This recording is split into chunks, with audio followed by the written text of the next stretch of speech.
मनुष्य के पास शास्त्र कहते हैं 3 प्रकार के दुख होते हैं और इन 3 दुखों में मनुष्य उलझा होता है। 3 दुखों से बाहर कोई और दुख नहीं होता। 3 दुख है। पहला दुख परिणाम का दुख, ताप दुख, तीसरा दुख संस्कार का दुख। आप इन 3 दुखों से चौथा कोई दुख देखोगे ही नहीं। परिणाम दुख, ताप दुख, संस्कार दुख।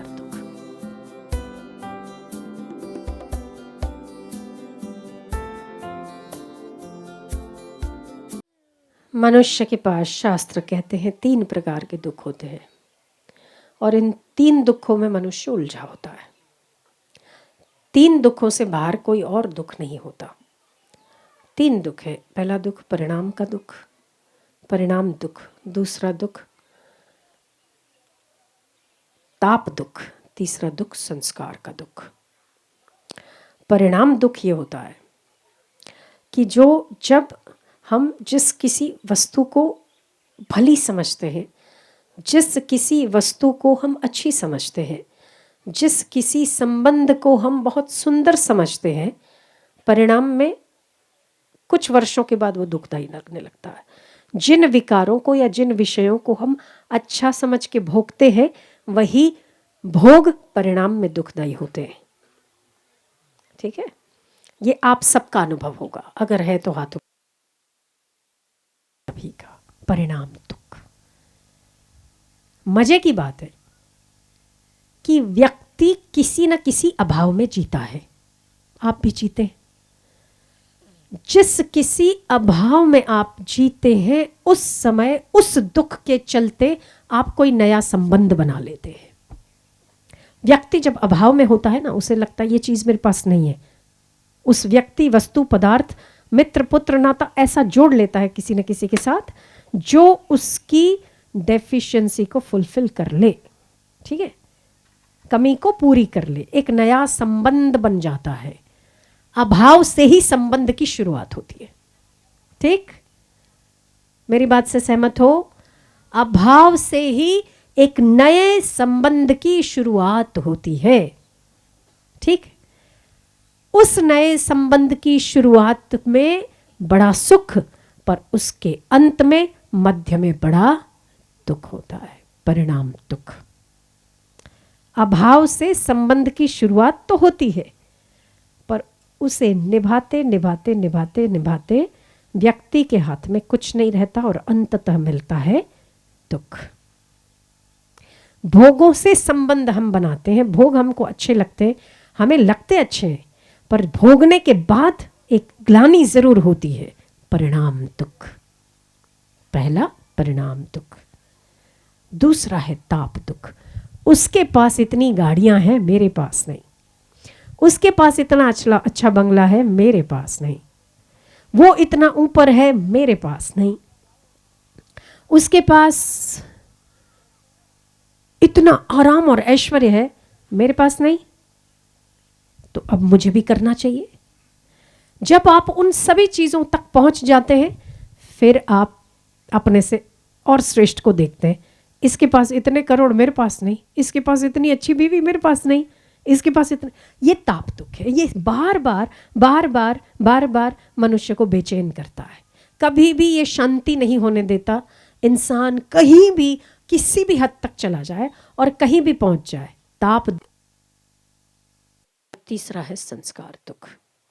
जब आप किसी से संबंध बना लेते हैं, जिन भोगों को हम भोगते हैं ना, जिन पदार्थों से हम रुचि रखते हैं, जिन भोगों को हम भोगते हैं, जिन लोगों से हम संबंध रखते हैं, उनके साथ हम चलते चलते चलते चलते अपने अंतःकरण में उसकी छाप छोड़ते चले जाते हैं।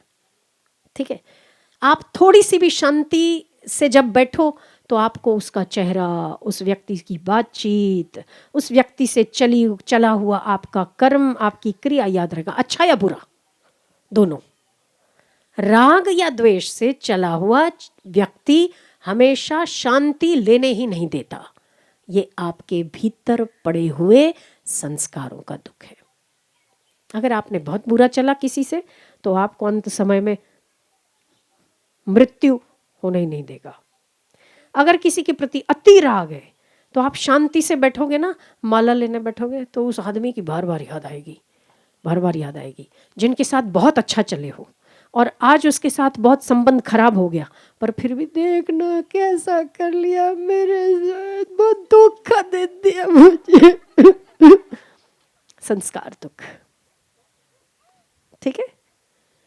अति राग के साथ जब चलते हैं और वो व्यक्ति थोड़ी सी भी अगर थोड़ा मुकर जाता है, आपके हृदय को पीड़ा से पीड़ा देता है, भयंकर। बोलो है कि नहीं? आपके सभी के जीवन में अनुभव है ऐसा? संस्कार दुख है ये तो। ये संस्कार दुख है। एक है परिणाम दुख, दूसरा है ताप दुख, तीसरा है संस्कार दुख। इसीलिए किसी से भी तो बोलो कि हम अपने पत्नी से, अपने बच्चों से, अपने पति से चले ही ना। बेटा इतना ही मत चलो, परमात्मा का समझ के चलो। इतना ज्यादा राग पूर्वक चलोगे ना, थोड़ा सा कोई ऊपर नीचे करेगा 19। देखो, दो व्यक्ति के विचार कभी भी इस संसार में नहीं मिलते, ठीक है। मिले कभी? बाप बेटे के नहीं मिले, भाई भाई के नहीं मिले, पिता पुत्र के नहीं मिले, माँ बेटी के नहीं मिले, नहीं मिलते। मिले क्या? हमारे और आपके विचार बड़े एक जैसे कभी नहीं हो सकते। शक्ल एक जैसी है, संस्कार एक जैसे हैं, नहीं, विचार एक जैसे कैसे हो सकते हैं? एक ही चीज को देखने का नजरिया आपका अलग हो सकता है, मेरा अलग हो सकता है, किसी और का अलग हो सकता है। जिसकी जितनी जितनी मति शुद्ध है, उतना उसके लेने का नजरिया अलग है। देखिए बार बार, जैसे कि अभी हम आपको एक एग्जाम्पल बताएं कि मैया जी ने कहा कि सब देवी देवताओं को भेज, इनको भी भेज दो। बात तो ये कॉमन ही है, नॉर्मल ही है, पर मेरे देखने का नजरिया ये कहता है कि सबको अपने अपने निवास पे भेज दो, मतलब सबको अपने अपने यहाँ घर आना चाहिए। ये मेरी नजर है। जैसी आपकी नजर है वैसा ही आपका व्यक्तित्व है। तो आप क्या विचार कर रहे हैं, उसी का आपको संस्कार पड़ रहा है। किसी व्यक्ति से आप कैसे चल रहे हैं, आप इतना गहरा संबंध बना लेते हैं व्यक्तियों के साथ कि वो आपके अंतःकरण पर छाप पर छाप पर छाप पर छाप पर छाप छोड़ता चला जाता है, जो आपको शांति नहीं लेने देता। उसको, उन संस्कारों को धुलते धुलते धुलते धुलते ही आदमी का पूरा जन्म खत्म हो जाता है। इसीलिए हर व्यक्ति से मिलो तो परमात्मा के नाते मिलो, तो न ज्यादा चिपकोगे न ज्यादा नफरत करोगे, आप अपना काम तो बना लोगे।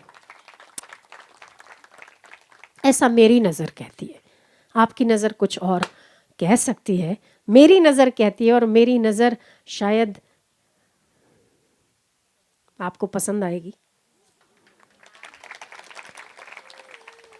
क्योंकि मेरी नजर जो ये है वो हम चाहते हैं कि व्यक्तियों के अनुभवों की अपेक्षा शास्त्रों के अनुभव, और उससे भी ज़्यादा जो महापुरुष इन मार्गों से चल के गए उनके अनुभव ज़्यादा श्रेष्ठ होते हैं।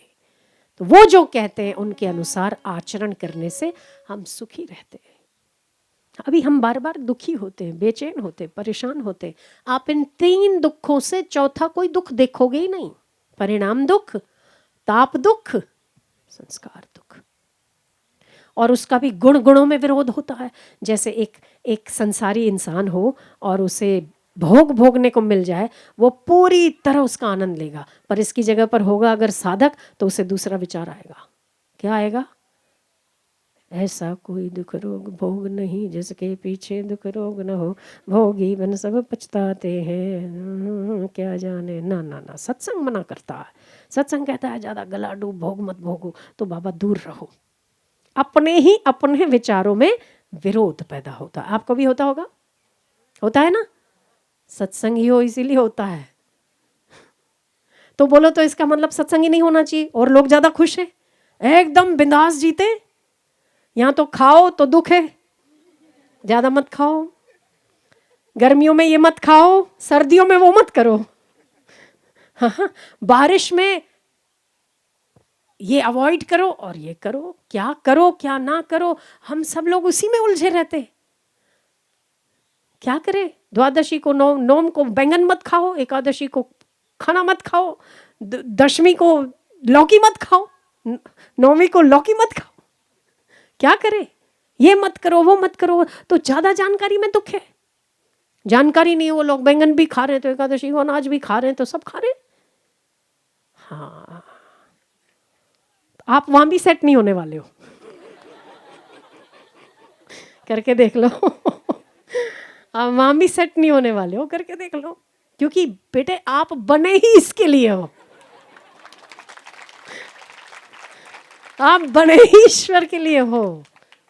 ये तो और अच्छी बात है ना, ये और अच्छी बात है ना, कि अगर कोई आपको बहुत प्यार करता हो और वो अपना अधिकार जताता रहता हो कि तू और किसी का नहीं है, तू कहीं भी चला जा, और किसी का नहीं, तू मेरा ही है, किसी का नहीं, तू मेरा ही है, तो किसी का नहीं हो सकता, तू मेरा ही है, तो ये उसका अधिकार तो सच्चा प्यार है ना। आप चलते रहो, एक दिन तो जरूर पहुंचना सारे दुखों से पार होके। पर जब तक कि आप चल रहे हो तब तक परिणाम दुख, ताप दुख और संस्कार दुख, इन तीनों के दुखों से थोड़ा थोड़ा छूटने का अभ्यास बनाओ। तो आप जब भी शांति से बैठोगे ना, ये जो संस्कार है आपको, संस्कार ये दुखी नहीं करेंगे।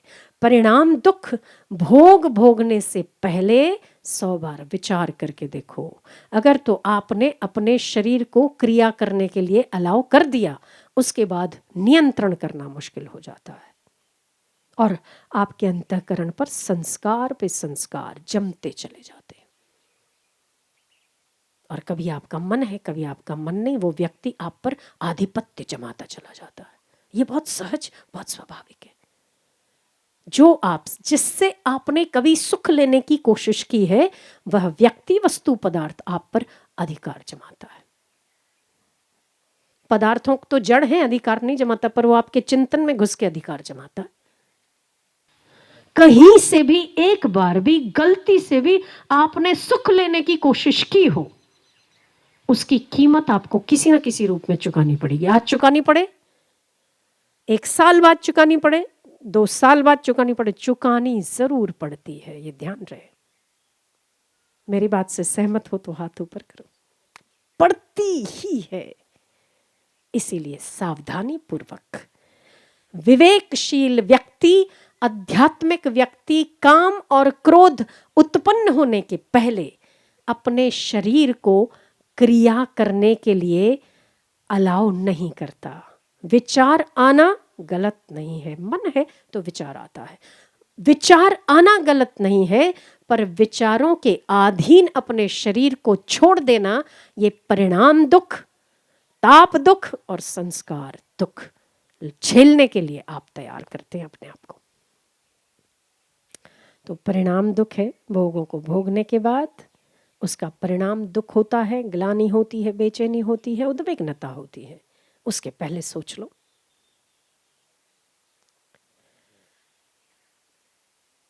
तो ये 3 दुख है जो है, उन सारे दुखों से पार होने की एक ही दवा है, वो है मनुष्य के पास विवेक होता है। उस विवेक का जब हम आदर करते तो तीनों दुखों से पार हो जाते।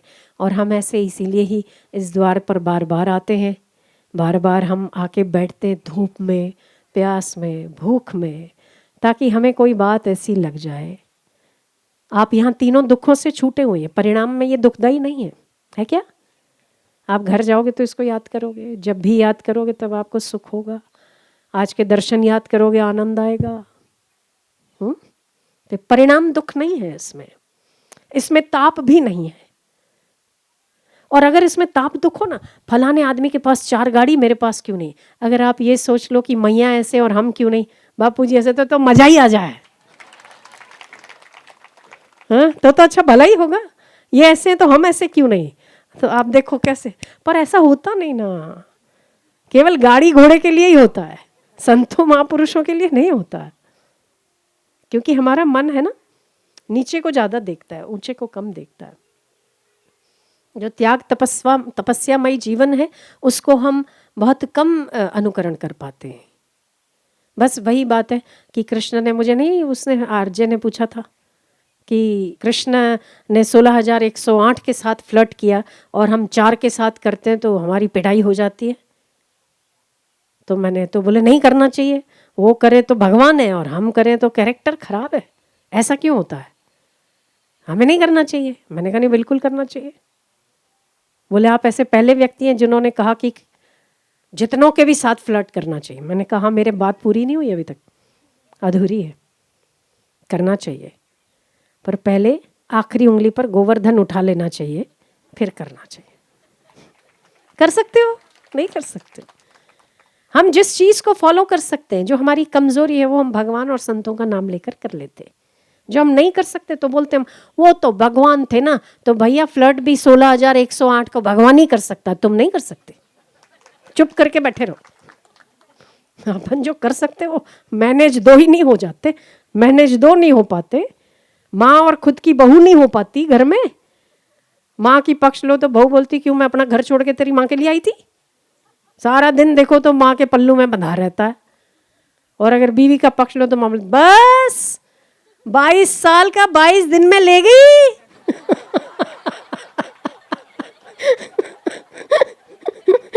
बस ऐसे ही आजकल छोरे, हमने तो जख मारे, कुछ नहीं जो है वही है, गालियां देती है माँ, मैनेज वही नहीं होती। 2 औरतें घर में मैनेज, माँ है तो भी नहीं होती। 16,108 तो भगवान ही पहुंच सकता बाप, कैसे मैनेज किया होगा वही जाने। तो बोले हम नहीं कर सकते, हाँ कर सकते हैं, तो गोवर्धन उठा सकते हो आप। एक चीज और कही थी मैंने कहा आप पहले गोवर्धन भी बाद में उठाया था, 12-13 साल की उम्र में गोवर्धन उठाया। उसके पहले सबसे पहला काम कौन सा किया उन्होंने? सबसे पहला काम कौन सा किया? जहर पिया था। मैं कहा थोड़ा सा रख लो, बच जाओ तो कर लेना। तो महापुरुषों के जीवन का अनुकरण हमें करना चाहिए। जो भी हम कहीं कम पड़ते हैं तो महापुरुष इस वक्त होते तो क्या करते, हमारे गुरु होते तो क्या करते, हमारे इष्ट होते तो क्या करते। तो जो देखने में भोग आनंददायी लगते हैं वो परिणाम में दुखदायी जरूर होते हैं। जहाँ से आप सुख लेने की कोशिश करते हो वो ज़रूर आपको गुलाम बनाता है, वो ज़रूर आपसे कीमत वसूल करता है। परिणाम दुख, ताप दुख और संस्कार दुख। तो हमारे चित्त में क्या संस्कार हमें डालना है और कितनी हद तक डालना है वो हमारे